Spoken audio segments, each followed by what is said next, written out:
Hi, welcome back to another video. Just thought I'd come on here today and do a video about what brushes and poles I use for window cleaning. So YouTube is telling me that a lot of the people that watch my videos aren't subscribed, so this is a bit of a shout out to say if you're watching this video and you're enjoying it, just hit the subscribe button. Just before we get started in the video, just thought I'd show you where I am today. I've been over into Cornwall window cleaning. This is the Tamar Bridge and Brunel Bridge. Just thought I'd show you that. It's a great location to be working in.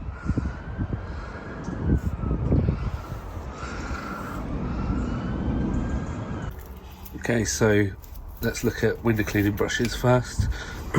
This is the brush I use for a lot of my window cleaning. It's 35cm brush from Xline. It has this rinse bar up the middle. It's like an internal rinse bar. I think it has 11 holes on there.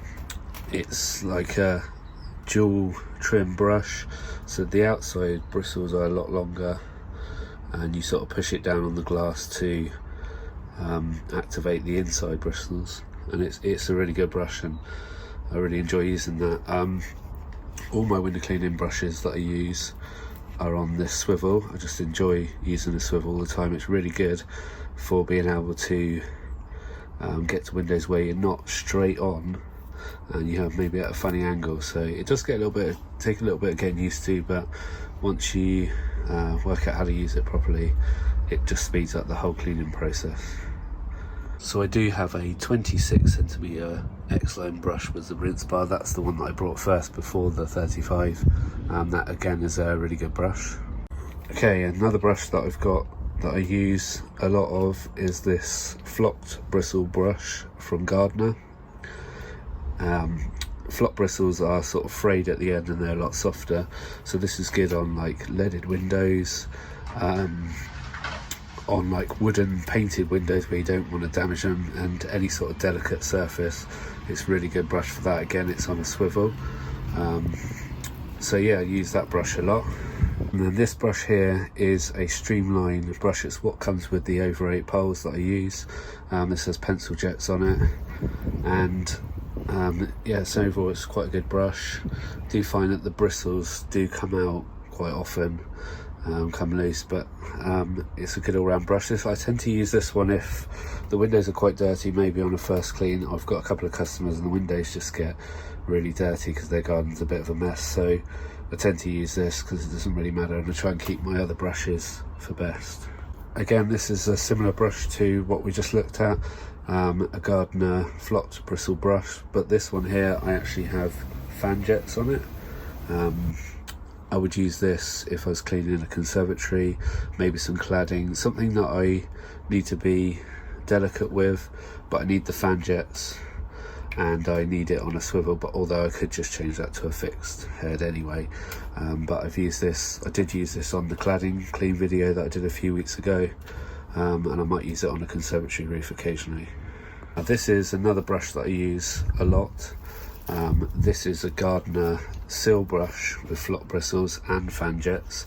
So this is my go-to brush for soffit and fascia and gutter cleaning, conservatory roofs. It's just a great shape. It enables you to get into all the corners, and these white bristles on the side are a little bit stiffer, so you can get a little bit of extra scrub with them, but overall it's just a soft bristle brush. Just really like the shape. It's nice and light, but what's different about this one is I have this actually on a fixed swivel. It's not on a swivel at all, it's fixed, so that enables me to be able to control exactly where it goes without it like flopping about. So getting into those corners of those gutters, it works really well. And as I said, it's got fan jets on there as well. This is another piece of kit that I use. This is a Tucker Alpha Scrubber, I think it's called. It's got a rinse bar over the top, so the water comes out there, and these white pads, they just velcro on. You can just replace them really easy, and I've got some walnut pads that go on this as well. It's on a fixed here, and I use this occasionally on conservatory roofs, but I've been using this recently to clean up some solar panels. You can buy this from DA Components, and yes, it's a really good, well-made piece of kit. Okay, so moving on to what poles I use for my day-to-day work. So let's start with this blue pole here. This is a Phoenix 30 foot. It's a hybrid pole, which means it's a mix of materials. It's not carbon fibre. This was the first pole I had when I first started window cleaning. Came in the kit that I brought. I use this, just for spraying chemicals. This is the sniper nozzle that I use on it. So yeah, that's the pole I use for that. And then this here is also a Phoenix. It's a 35 foot. This is a full carbon. I brought this a couple of years ago at the Cleaning Expo. It's basically a phantom pole, but it was like the original ones, and then they've put the phantom clamps on it, so it is a phantom pole, but it's a cheaper version of it. I use this really for 3 and 4 story windows, and only really use it when I have to. I think probably I should have brought a 40 foot because there are some windows that are still slightly out of reach, and I tend to use the 26 centimeter Xline brush on it because it's a really good brush and it's reasonably light. So that's the Phoenix 35 foot. Okay, so all my poles, I use the Slick Connect to connect them up. They're really good.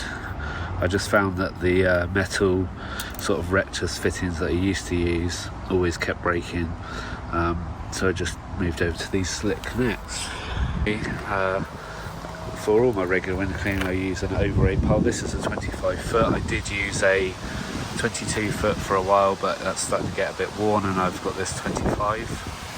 So yeah, because it's like an oval, it's got 2 flat sides on it. There's absolutely no spin in the pole, so it's really good for that. And obviously you've got these quick release, I think, sockets for the brushes. And yeah, all these poles, they have a uni valve in them, so you can turn the water on and off. And that's the poles that I use for my day-to-day work. Okay, so that's the end of the video. Thanks for watching. If you could subscribe, that would be great, and I will see you on the next video.